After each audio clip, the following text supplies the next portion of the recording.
I'm Dan Galusha, and welcome to another edition of Shoot and Plink. We're back with the Crosman 1077 TAC. And I promised you we were going to come out here to Cedar Oaks and we're going to shoot at the 50-yard range. I don't know if you can see it or not. Hopefully you can, because you're going to be looking at it from here. There's our target way up there, and that's that one that I set up for the air gun, so we're going to hear it too. And then maybe afterwards we'll take a look at it. Where I don't have the scope on. I told you we're going to shoot with a scope. We're going to do that too at some point. But right now, well, what do you say we get around here, we start shooting, and then we're going to take a look at it. Hopefully you can see that big red target up there. And we're going to try to hit that from 50 yards. See what she does. Got it.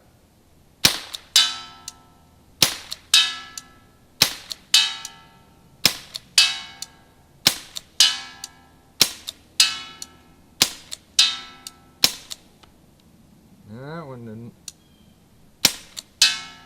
Got it. 11 out of 12. And I see the target swinging. What do I say? I go up there and get that, and we'll take a look at it.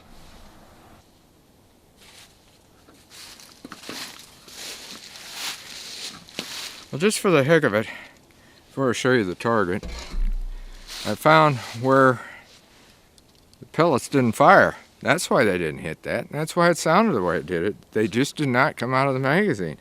So actually I only fired 10 rounds at it because there's 2 left in here. This is supposed to be a 12-round magazine unless somebody's screwed up. I mean, I haven't. But yeah, you can see right here. Get it around here. Yeah, there they are. So that's what the problem was. I wasn't out of ammo. It's just that they did not shoot. So, for some reason, that wasn't pushing it out. Now, we'll take a look at this. And some of this target has already got one like this, right here. That was shot on a different type of pellet. You can even tell, because here's the type I was actually shooting and hitting. These real bright dots. We got one right there. We've got 3, 6, 7 rounds right in this center area at 50 yards. That's not too bad, because that means we shot 10 rounds, so 7 of the rounds, and the other 3 are down here, down below, right there, you can see them. And like I said, these are not it, because that was I think that was a hollow point that I'd shot at some other time just messing around. But these are all Norma wad cutters.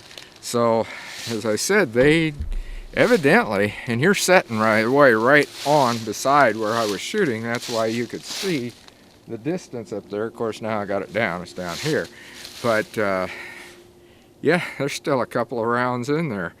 And I might just fire those out just for the heck of it to see what happens, but I'm not going to keep you around here for that, because they may not fire. So anyway, it will hit at 50 yards. It will hit in the center. Oh, and by the way I had to shoot it, because that's the one thing, if you aim right at that target, right at the center, you're not going to get it.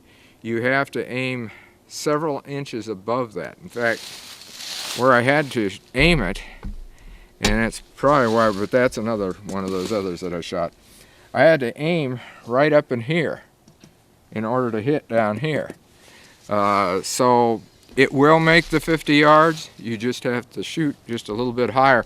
The arc falls off quicker with this. Now with a 22, that would have been the difference, because the arc would have probably still been going up at 50 yards after I had sighted it in at 25, and then I might have had to aim just below that target so that the arc would take it there. But with this air gun, no, I got to do it above it, because the arc is already starting to taper off.